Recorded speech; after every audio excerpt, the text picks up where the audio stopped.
Ma'am, I need to see some identification. You've been hanging around this lot and it's looking a little suspicious. I'm just loading my groceries into my car, officer. I've done nothing illegal. I'll decide that. Go ahead and hand me your ID. No problem. Okay, but before you can judge or not, I still need your my credentials. Take a good look. All right. You see the seal in my... She is loading groceries into the trunk of her car.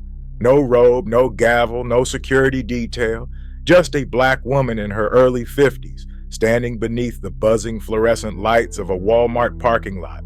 Late afternoon heat rising off the asphalt like steam. Her name is Judge Alana Pierce, and in less than 10 minutes, she will be handcuffed, accused, humiliated, arrested by a police officer who has absolutely no idea who she is, or perhaps worse, an officer who thinks he already does, because in this moment, to him, she is not a federal judge, not one of the most powerful legal authorities in the United States, not someone who has sentenced armed traffickers, corrupt officials, and violent criminals. She is just another black woman in a Walmart parking lot. And in this country, that has always been enough. Before we continue, what city are you watching from? If this is your first time listening, support the channel by liking and subscribing. Stories like this need to be, and with your help, we can make sure these events don't go unheard. The charge, suspicion of vehicle theft. The consequence, a viral arrest that will cost a police department millions. Expose institutional bias at the highest levels and force a nation to confront an uncomfortable question. What happens when unchecked authority collides with the wrong assumptions and the wrong person because the handcuffs are already out and the body cam is already recording? Judge Alana Pierce did not arrive at the federal bench by accident. She earned it the hard way. Top of her class at Howard University School of Law, former federal prosecutor. 22 years in public service. She argued complex constitutional cases before appellate courts. She authored opinions cited in law schools. She mentored young attorneys who would later clerk for Supreme Court justices. Her reputation, unshakable, methodical, respected, even by those who disagreed with her rulings. In court, she was known for her calm authority, never raised her voice, never needed to. When she entered a courtroom, conversation stopped. But power in America is contextual. Strip away the robe, remove the title, change the setting, and suddenly decades of earned authority can evaporate in seconds. That afternoon, Judge Pierce wasn't acting as a judge. She was acting as a human being. She had just finished a long week of hearings. She stopped at Walmart to pick up bottled water, printer paper, and a birthday card for her niece. Normal errands, normal day. She parked near the cart return, unlocked her dark gray SUV, placed the bags inside. That's when the patrol car slowed. Officer Daniel Reeves had been on duty for just over 6 hours, a 10-year veteran. No prior suspensions, multiple commendations for proactive policing. He would later say he was just doing his job, but witnesses would describe something else. They described the look, the lingering stare, the hesitation that wasn't hesitation, the decision forming before the facts arrived. His cruiser rolled past Judge Pierce once, then stopped. Reverse lights flashed. He angled the car toward her vehicle, partially blocking her in. The engine idled. Judge Pierce noticed immediately. Years in courtrooms train you to notice power shifts, threat posture, escalation cues. She paused, closed the trunk, turned calmly. Officer Reeves stepped out of the car, one hand near his belt. "Ma'am," not, "excuse me," not, "good afternoon," just, "Ma'am." She nodded, polite, controlled. "Yes, officer." He glanced at the SUV, then back at her. "Is this your vehicle?" The question lands heavier than it should. Judge Pierce answers evenly. "Yes, it is." Reeves doesn't acknowledge the response. Instead, he asks again, "Can you prove that?" A pause, not long, but long enough. People nearby slow their steps. A man loading dog food watches from 2 spaces over. A woman freezes with her phone half raised, unsure. Judge Pierce reaches into her purse. "I have my registration." "Don't reach too fast," Reeves snaps. His tone has shifted. Command, suspicion, authority. Judge Pierce stops, looks directly at him. "I'm complying," she says calmly. This should end it. It doesn't, because in Officer Reeves' mind, compliance is not proof, and proof is not enough, because the assumption has already been made, and once that happens, the outcome becomes inevitable. Officer Reeves does not step back. He steps closer, close enough that Judge Pierce can smell the faint scent of coffee on his breath, close enough that his presence becomes physical, not procedural. "Whose name is the car registered under?" he asks. "Mine," she replies. He exhales through his nose, not convinced, not satisfied. "What's your relationship to the owner?" The question hangs there, absurd, circular, loaded. Judge Pierce blinks once. "I just told you I am the owner." Reeves tilts his head slightly, as if she's missing something obvious. "Ma'am," he says slowly, "this vehicle was flagged." Flagged. The word is vague on purpose. It sounds official. It shuts down debate. "Flagged for what?" she asks. "Possible theft," he replies. There it is, the accusation finally spoken out loud. Around them, the parking lot seems to contract. Engines idle, carts rattle. Someone whispers, "Oh, damn." Judge Pierce feels something familiar rise in her chest. Not fear, recognition.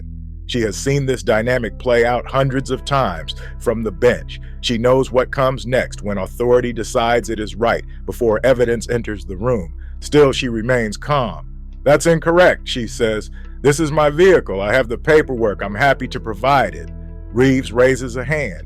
"Step away from the car." The command lands heavier than the accusation. "Officer," she says, measured, "I'm not refusing, but I'd like to understand. Step away from the vehicle. Now." His voice is louder, sharper. "This is no longer a misunderstanding. This is control." Judge Pierce takes one step back, then another, hands visible, posture neutral, exactly how she has instructed defendants to behave for decades. Reeves reaches for his radio. "Dispatch, I need a unit.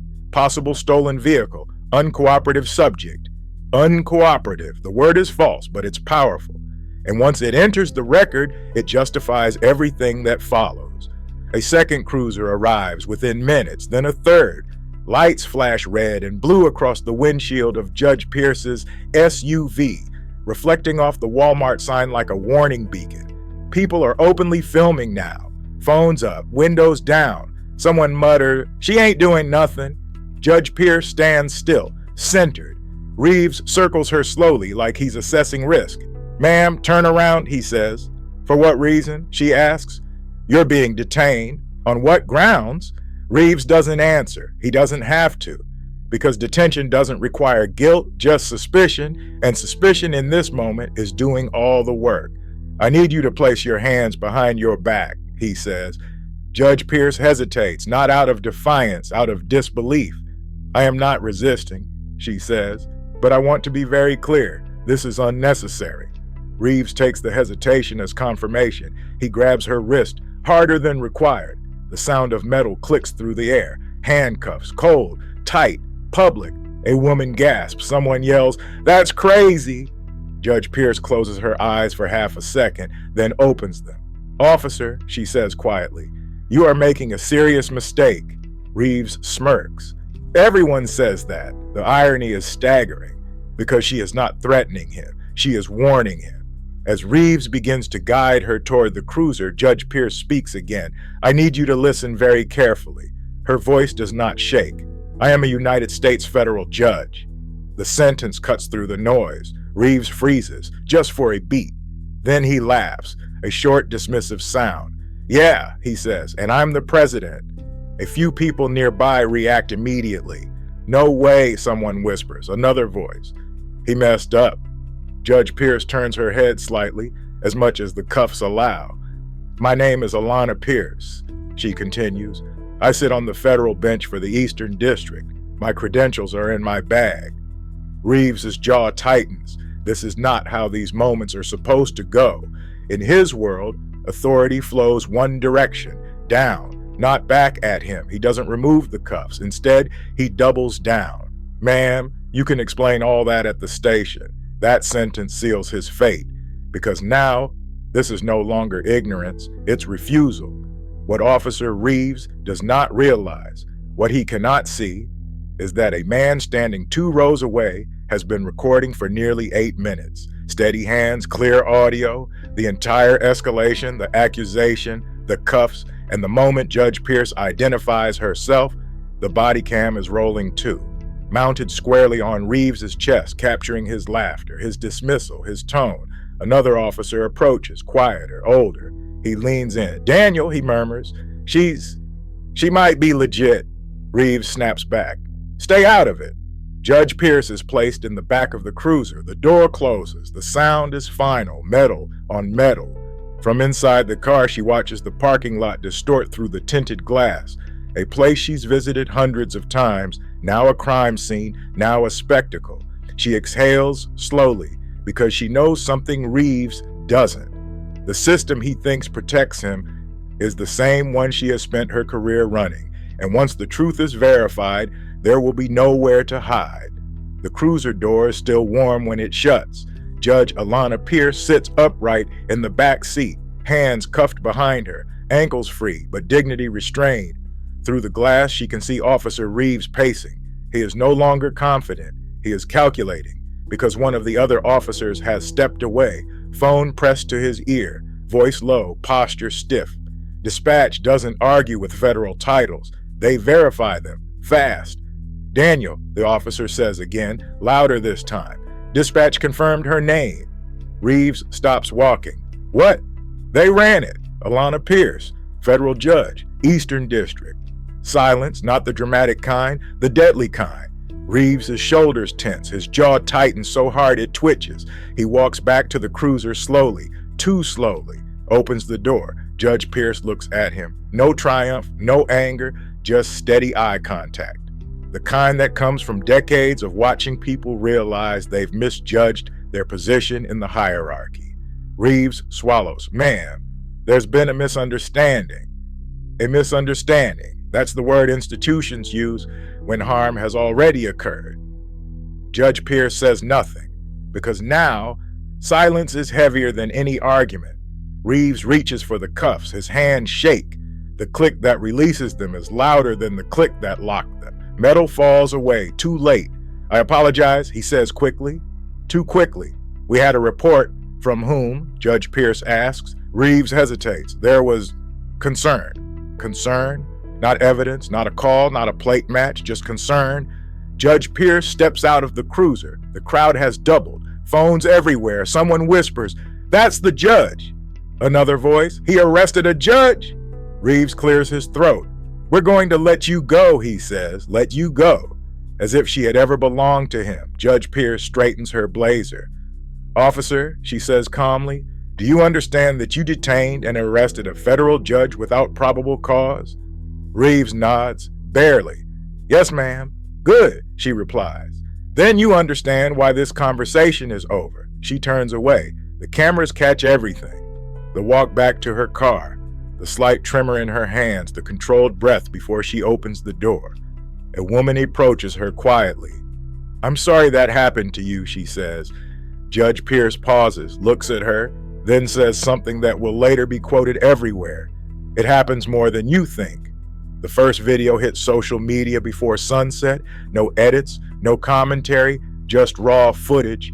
A black woman handcuffed, calm, composed, identifying herself, being laughed at. Within hours, it has 1 million views. By morning, 10 million. Headlines follow. Federal judge wrongfully arrested outside Walmart. Body cam shows.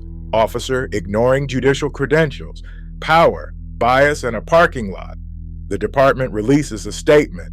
"We are aware of the incident and are conducting an internal review." Internal review.